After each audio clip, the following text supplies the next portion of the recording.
Hello दोस्तों, मैं हूं दिनेश किशोर। आप सबका स्वागत है न्यूज़ टाइम में। प्रशांत किशोर आखिरकार कांग्रेस ज्वाइन नहीं करेंगे, फैसला हो गया। लग रहा था, कल मैंने तेलंगाना की न्यूज़ दी थी, तो इसमें जहां पर वो तेलंगाना के लिए काम करेंगे, टीआरएस के लिए, लेकिन लगा था कि शायद कोई संजीवनी लेकर आएंगे, जान फूकेंगे। लेकिन ट्यूसडे 26 अप्रैल को अल्टीमेटली डिसीजन हो गया कि वो वहाँ पर नहीं आएंगे, क्योंकि कांग्रेस के बहुत सारे लोग नहीं चाहते थे कि प्रशांत किशोर आए, क्योंकि उनके आने से उनकी स्थितियाँ बहुत ज़्यादा अनकंफर्टेबल हो रही थी। आखिरकार वो लौट गए दरवाजे से। बहुत सारे प्रेजेंटेशन की, घंटों बातें की, कागज़ बनाए, पीपीटीज बनाई। कांग्रेस उनकी बातों को सुनती रही, बुनती रही। लगा कुछ बात बन जाएगी, लेकिन ऐसा लगता है कि कांग्रेस को शायद प्रशांत किशोर की ज़रूरत नहीं है और वो अपने आप ही चीज़ों को मैनेज करेगी। और आखिरकार उनको एक समिति का सदस्य बनाने की बात थी, और फिर मुझे लगता है कि जाते जाते उन्होंने कहा कि कांग्रेस को मेरी नहीं, उनको एक लीडरशिप की ज़रूरत है।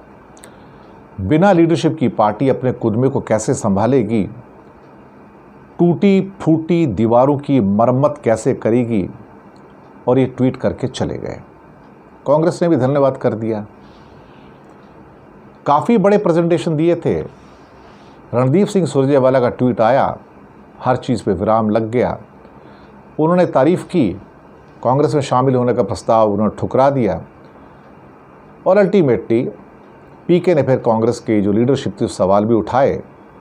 उनका कहना था कि मैंने एम्पावर्ड एक्शन ग्रुप में शामिल होकर चुनाव की जिम्मेदारी लेने के प्रस्ताव को अस्वीकार कर दिया है।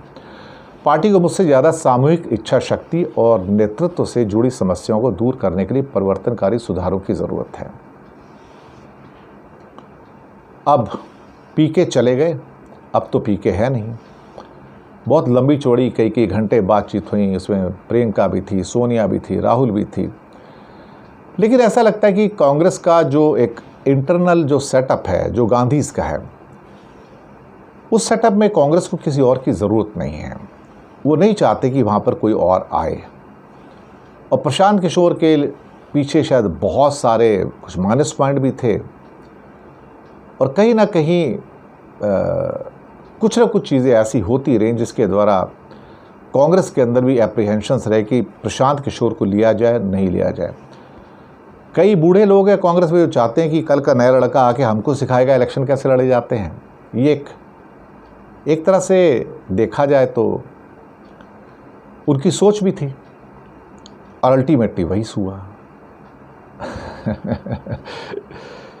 चीज़ें हैं, बदलती नहीं। बदलना चाहते हैं पर बदल नहीं पाती।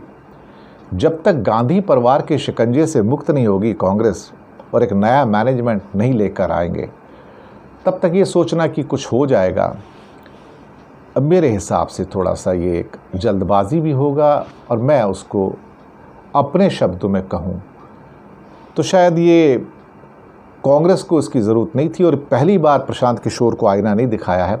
लेकिन जाते जाते प्रशांत किशोर भी तो एक आईना छोड़ के गए हैं, दिखा के गए हैं कि अगर इसी हाल से चलना है तो फिर कुछ और बर्बादी के लिए भी आपको तैयार रहना चाहिए। शायद इनडायरेक्ट मैसेज यही है। शुक्रिया आपका।